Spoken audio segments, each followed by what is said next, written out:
नमस्कार। आज हम पढ़ेंगे सूफ़ी संप्रदायों के बारे में। सूफ़ी मत का उद्भव और विकास कैसे हुआ। सल्तनत काल में इस्लाम धर्म में जो सबसे महत्वपूर्ण घटना घटी वह थी सूफ़ी संप्रदाय का उदय। सूफ़ी शब्द की व्युत्पत्ति जो है वो विवादास्पद है।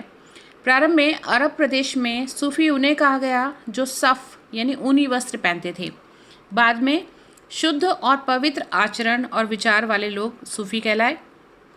कुछ विद्वानों का मानना था कि मदीना में मोहम्मद साहब द्वारा बनवाई गई मस्जिद के बाहर सफ़ा यानी मक्का की एक पहाड़ी है, पर जिन लोगों ने शरण ली और अल्लाह की आराधना में मगन रहे उन्हें ही सूफ़ी कहा जाता है।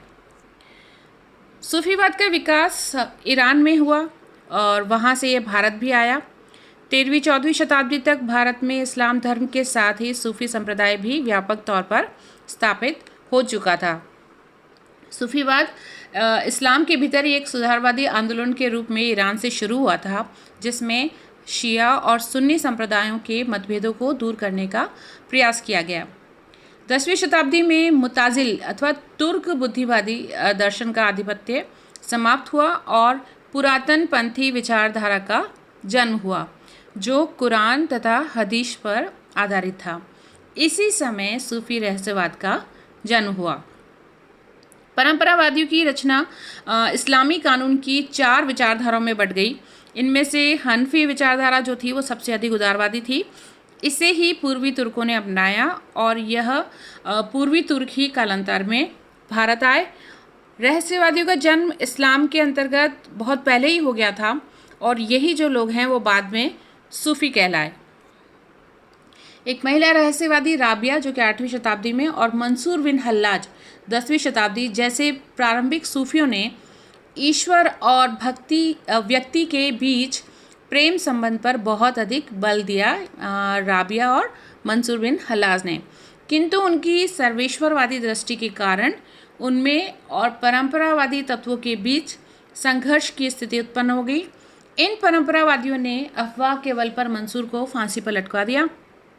अल गज़ाली यानी 12वीं शताब्दी ने रहस्यवाद और इस्लामी परंपरावाद के बीच मेल कराने का प्रयास किया। वे भारत में दिल्ली सल्तनत की स्थापना के पूर्व सूफ़ी सिलसिले का आगमन हो चुका था और इस समय यानी 12वीं शताब्दी तक सूफ़ी संप्रदाय 12 सिलसिले में विभाजित हो गया था। सूफ़ी विचारधारा में गुरु यानी पीर और शिष्य यानी मुरीद के बीच संबंध का बहुत अधिक महत्व है।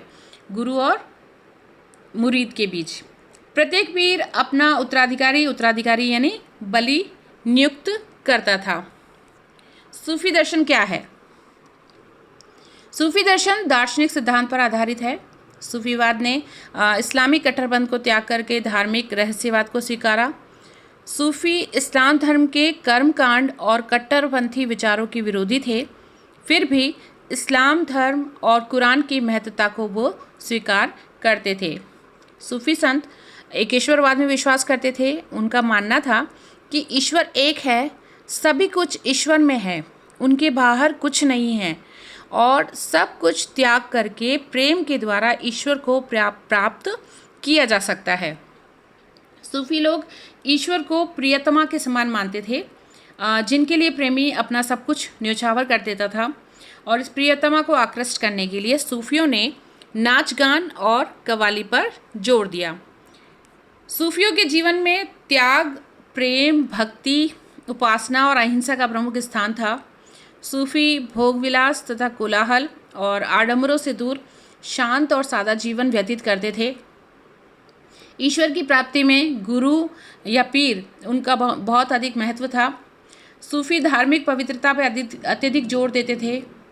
सूफियों के बीच भी अनेक संप्रदाय थे जिनमें बाह्य रूप से कुछ अंतर था, परंतु आंतरिक तौर पर सभी धार्मिक पवित्रता में ही विश्वास रखते थे।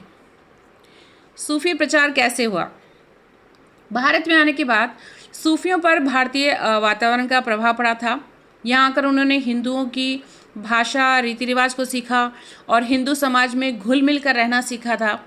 उन्होंने इस्लाम का शांतिपूर्ण तथा प्रेमपूर्ण पक्ष जो है वो हिंदुओं के सामने रखा। सूफियों का भारत में आने के 3 लक्ष्य थे।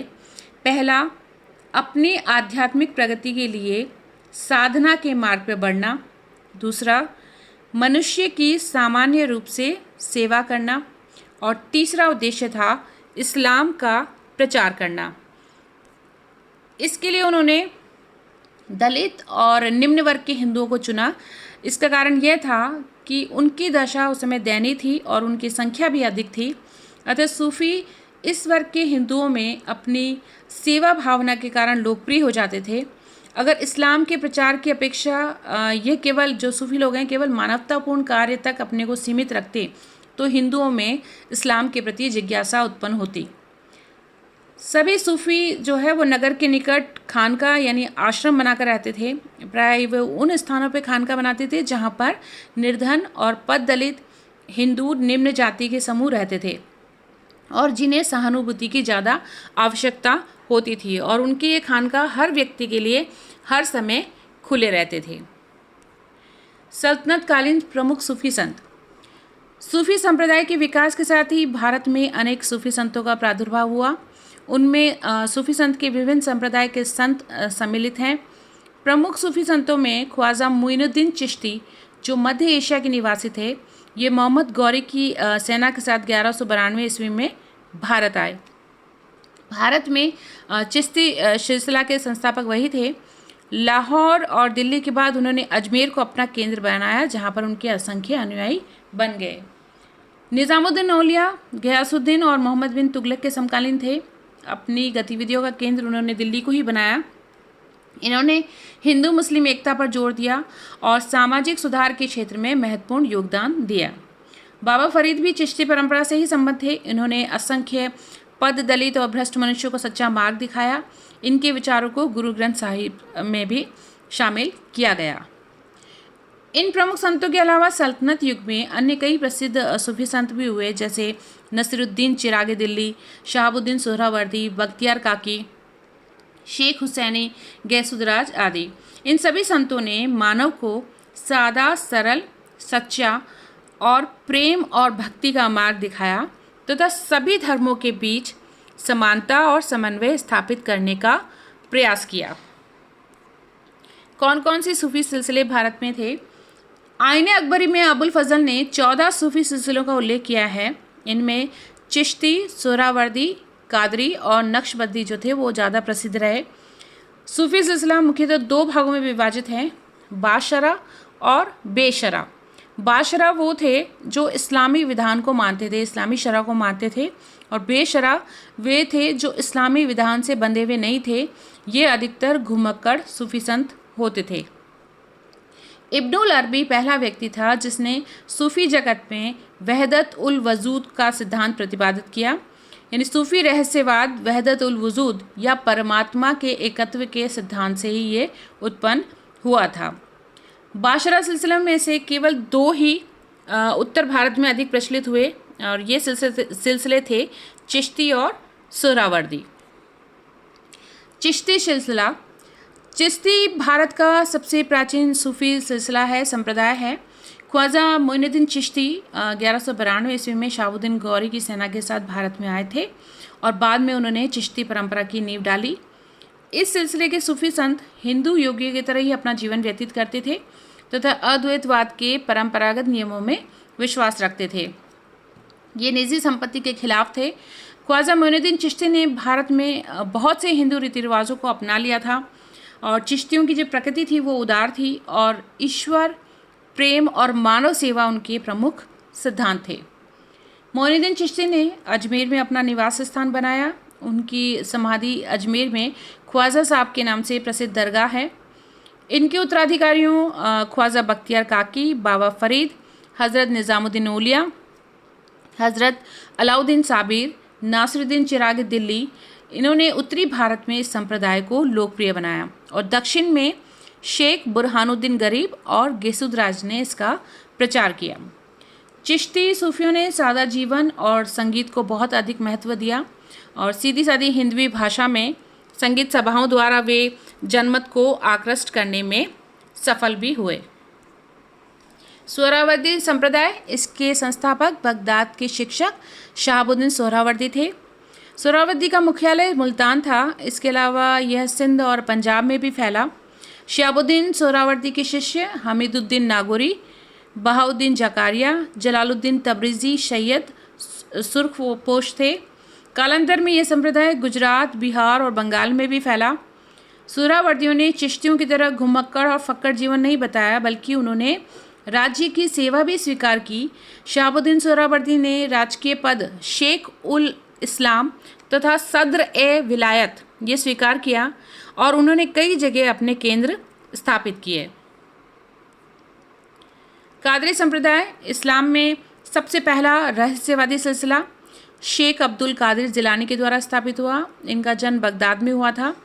इन्हें पिराने पीर यानी संतों के प्रधान, ये कई बार कंपटीशन एग्जाम में पूछते हैं, पिराने पीर यानी संतों के प्रधान, महबूब शुबा ईश्वर का प्रेमी और पीर दस्तगीर यानी मदद करने वाला संत कहा जाता है। किसको? शेख अब्दुल कादिर जिलानी को। भारत में सिलसिले की शुरुआत सैयद मोहम्मद जिलानी ने की। शेख मीर मोहम्मद मियाँ मीर इस सिलसिले के सबसे प्रसिद्ध संत थे। मुग़ल शहज़ादा दारा शिकोह जो थे वो कादरी सिलसिले को ही मानता था। उसने लाहौर में मियाँ मीर से भेंट की और इस संप्रदाय का प्रभाव मुग़ल काल में बहुत अधिक बढ़ाया। शतारी संप्रदाय इस सिलसिले की स्थापना लोदी काल में शाह अब्दुल्ला ने की थी।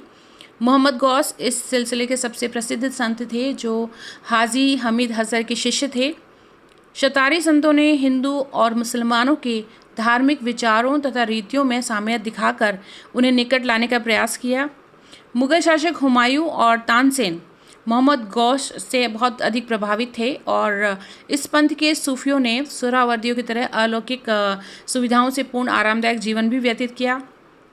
भारत में इसकी शुरुआत बदरुद्दीन ने की थी और इसका जो प्रमुख संत था वो शेख हुसैन बल्खी था। नक्शबंदी संप्रदाय ये सिलसिला 13वीं शताब्दी में ट्रांस ऑक्सियाना में शुरू हुआ। बाबर जो था वो नक्शबंदी ख्वाजा उबैदुल्ला का भक्त था।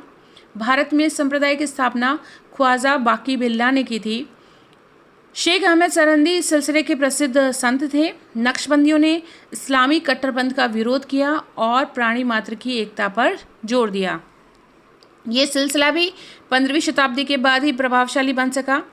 अकबर और जहांगीर के समकालीन थे। सरहिंदी में ईश्वर यानी अल्लाह के साथ एकत्व वजहद उल वजूद, एकत्व यानी वजहद उल वजूद के रहस्यवादी दर्शन पर आक्षेप किया तथा उसे अस्वीकार कर दिया और उसके स्थान पर उसने प्रत्यक्षवादी दर्शन यानी वजाहत उल शुहूद का प्रतिपादन किया। सूफी मत में पीर और मुर्शिद का क्या महत्व था? सूफी संतों के केंद्र विभिन्न खानका यानी आश्रम थे और उनके केंद्र बिंदु थे पीर या मुर्शिद।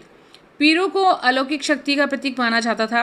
ऐसा माना जाता था कि पीर जो है वो खुदा के निकट रहने से सब कुछ सहजता से प्राप्त कर सकते हैं, इसलिए बड़ी संख्या में मुर्शिद खानकाहों में उपस्थित होते थे और कवाली और कीर्तन जो था वो खानकाहों की जो दिनचर्या थी उसमें शामिल थे। वहाँ बड़ी संख्या में हिंदू और मुसलमान जो थे समान रूप से एकत्रित होते थे। पीर ही विभिन्न सूफी सिलसिलों के संस्थापक होते थे तथा उत्तराधिकारी नियुक्त करते थे। सूफी सिलसिलों की एक विशेषता यह थी कि उनमें आपसी प्रतिद्वंदिता और वैमनस्य की भावना नहीं थी। सूफियों की क्या देन रही? सूफी संतों ने इस्लाम धर्म को गतिशील और उदार बनाकर हिंदू मुस्लिम एकता को प्रोत्साहित किया। जनसाधारण से संपर्क रखने और उनके कष्टों को समझने और दूर करने की प्रवृत्ति से सूफी संत हिंदुओं और मुसलमानों में समान रूप से लोकप्रिय बने। उन्होंने अपने विचारों और आचरण से समाज की बुराइयों को दूर करने का प्रयास किया। इन्होंने साहित्य, भाषा, दर्शन और नृत्य संगीत के विकास को भी प्रभावित किया। भारत में सूफियों का एक महत्वपूर्ण योगदान धार्मिक उदारता की भावना को बढ़ाने में था। उनके प्रयासों से उत्तरी भारत में प्रचलित अनेक हिंदू परंपराओं को इस्लाम में स्थान मिला। हिंदू धर्म और दर्शन भी सूफीवाद से प्रभावित हुए बिना नहीं रह सके। धार्मिक उदारता ने सामाजिक एकता और मेल मिलाप को बढ़ावा दिया। सूफी संत समाज के शोषित वर्गों से सहानुभूति रखते थे। उन लोगों ने समाज के सभी वर्गों और धर्म के लोगों के बीच समानता और बंधुत्व की भावना का प्रचार किया। सूफियों द्वारा दिखलाए गए सहिष्णुता की नीति को बाद के उदार शासकों ने भी अपनाया। मध्यकाल में शहरीकरण की प्रक्रिया के कारण अनेक सामाजिक बुराइयां जैसे जमाखोरी, कालाबाजारी, शराबखोरी, वेश्यावृत्ति, दास प्रथा, ये सब जड़ें जमा चुकी थी। तो सूफियों ने अपने विचारों तथा खानकाहों द्वारा इन बुराइयों की भर्त्सना की और मनुष्य को इनसे बचने का निर्देश दिया। इस प्रकार सूफी संतों ने ज्वलंत जो सामाजिक समस्याएं थी उसकी ओर अपना ध्यान देकर समाज सुधार का भी कार्य किया। सूफी संतों के प्रयासों से उर्दू भाषा का जन्म और विकास संपर्क भाषा के रूप में हुआ। ये अरबी, फारसी और हिंदी के सम्मिश्रण से बनी थी। सूफियों ने उर्दू में अनेक महत्वपूर्ण ग्रंथों की रचना की। उर्दू के अलावा अन्य भाषाओं में जैसे पंजाबी, गुजराती, अवधी, ब्रज भाषा में भी कई सारी रचनाएं लिखी गई। इससे क्षेत्रीय भाषाओं और साहित्यों का समुचित विकास हुआ। सूफी संतों के प्रभाव से गीत संगीत का पर्याप्त विकास हुआ। खानकाहों में नियमित रूप से संगीत सभाओं का आयोजन हुआ करता था। इन सभाओं के माध्यम से ईरानी राग रागनियाँ भारत आई। भारतीय संगीत पर भी इसका प्रभाव पड़ा। कव्वाली गायन की परंपरा का भी विकास हुआ। तो भारत में इस्लाम धर्म के व्यापक प्रचार प्रसार में सूफियों ने बहुत महत्वपूर्ण भूमिका निभाई। इन्होंने इस्लाम धर्म को एक नए रूप में रखा जिसमें शासकों की कट्टरता और धर्मांधता नहीं थी। इस्लाम के अच्छे गुणों का प्रचार कर इसे भारत में व्यापक बनाने का कार्य सूफियों ने किया। इस प्रकार सूफियों ने तत्कालीन धार्मिक, सामाजिक और सांस्कृतिक क्षेत्र में महत्वपूर्ण योगदान दिया। तो आज हमने पढ़ा सूफी संप्रदाय के बारे में। Thank you.